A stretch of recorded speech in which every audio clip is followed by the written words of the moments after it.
What's going on, guys? The Comics Kid 2099 here to discuss an episode of Cursed, the Netflix King Arthur series. This is episode 7, titled In Good Ale We Bring. And I liked episode 6 because it narrowed its focus. It wasn't trying to show us 3 or 4 different subplots all at the same time and not moving any of them forward. It just had 2 main things going on in the episode, and I thought it did a pretty good job of moving stuff forward in both of those subplots.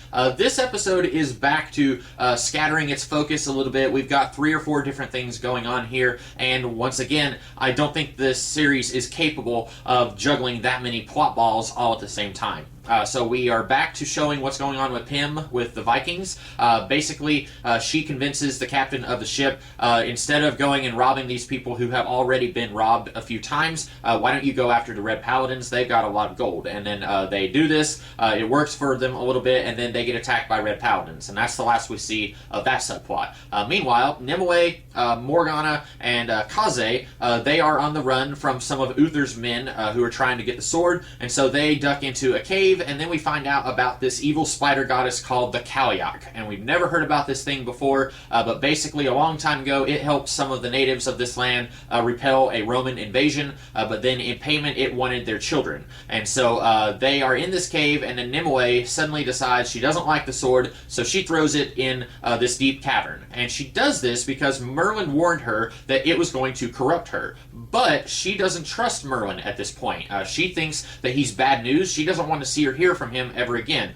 But then she's willing to listen to what he has to say. So she throws the sword and then immediately regrets it. So then Morgana has to go and get the sword, and then Kaze is telling Nimue, you need to be a leader to your people. And I get why Kaze wants Nimue to be a leader, because she's already kind of a symbol already. The people are rallying around the legends that are surrounding the Wolfblood Witch, but the problem is Nimue she's not ready for it yet. And in this episode, she goes from throwing a sword because she's afraid that she's going to make a mistake to, by the end of the episode, spoilers, she has proclaimed herself the Fey Queen, and she is going to lead her people and keep them safe. And I just don't buy that Nimue has gone through that journey in one episode. That would have been a good character arc for her for the entire season, but we didn't even get any indication at all that she was going to be a leader to the Fey until this episode. You had people who are in awe of her, and they are acting very starstruck when they meet her, but we didn't get any indication that she was going to be a leader to these people. And so this character arc for her, like I say, it would have been great if this had happened over the course of this entire season, but up until the previous episode, her character arc was taking this sword and trying to bring it to Merlin. That was what she was doing.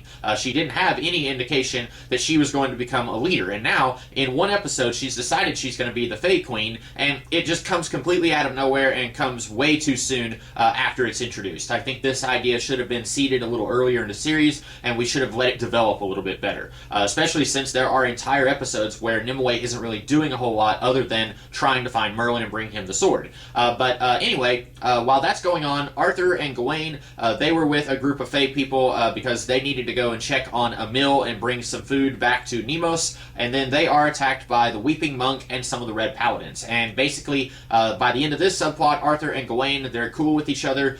Gawain says he's not interested in Nimue, which Nimue, I think Gawain was introduced like 2 episodes ago, and it seems like these two could have come to an understanding a little earlier. When Gawain was first introduced, Nimue was acting like they were former lovers, and now Gawain is saying she's like a little sister to me. That's not the indication, that's not what was being portrayed on screen when Gawain was first introduced. Nimue said something like, this is Gawain, he's my, well, it's hard to explain. She could have just said he's like a brother to me, but because we need to have a Three's Company-esque misunderstanding between these characters to kind of draw out some of the tension for a few episodes, the series is leaning very hard into Gawain and Nimue are former lovers, and now we're being told no, that's not the case. But anyway, these two seem to be okay with each other by the end of the episode, and then somehow Nimue is able to figure out that Arthur and Gawain and the rest of the Fae that are with them are in trouble, and so somehow they like teleport to this forest. I don't know how close this cave under a mountain is to where Arthur and Gawain are, but somehow they managed to find these guys and rescue them, I'll buy it.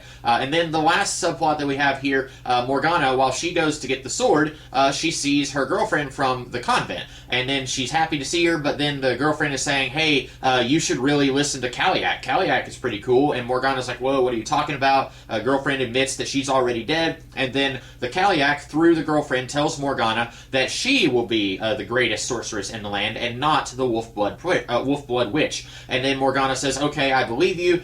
She swallows a spider. It's really disgusting. And then at the end of the episode, where everyone is proclaiming Nimue as the wolf, or as the Fey Queen, Morgana's kind of like, oh yeah, Fey Queen, Fey Queen. And then we see a spider crawl across her eye. I don't like this. I was expecting Morgana to end up being a bad guy at some point, and if they were going to do that, what I would have rather they did was she thinks that she would be a better ruler, and it's not that she's power hungry. She legitimately thinks that she is the better choice to lead her people and protect her people.